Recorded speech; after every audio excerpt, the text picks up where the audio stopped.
Hi friends, చూడండి పానీపూరి వరుసగా తింటా ఉన్నారు. ఒకరికన్నా నాకు లేదు. చూడండి అందరూ చూడండి, ఒక్కరు కూడా నాకు పెట్టలేదు. అందరూ పానీపూరి తినే దాంట్లోనే ఉన్నారు. చూడండి ఒక్కరన్నా నాకు పెడుతున్నారేమో. చూడండి వీళ్ళిద్దరూ తాత అమ్మన వాళ్ళు. నందు హాయ్ చెప్పు. నువ్వు హాయ్ చెప్పేవరా? హాయ్ చెప్పురా మూసుకొని. ఇందా హాయ్ చెప్పు. ఏడో చూడండి ఇప్పుడు పానీపూరి తెచ్చాడు ఈ అబ్బాయి. అదో వాళ్ళ అవ్వకి ఇస్తున్నాడు. నాకెవరు ఇయ్యలేదండి పానీపూరి.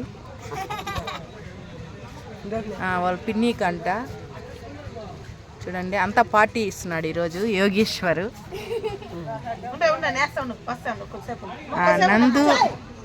నందు వాళ్ళిద్దరు మాత్రం ఇంపార్టిమెంట్గా తింటున్నారు వాళ్ళిద్దరూ. వీళ్ళందరూ పార్టీ అండి. హాయ్ చెప్పండి అందరూ. హాయ్ గోకుల హాయ్ చెప్పు. హాయ్ చెప్పలేక చెప్తున్నాడండి వాడు. బాయ్.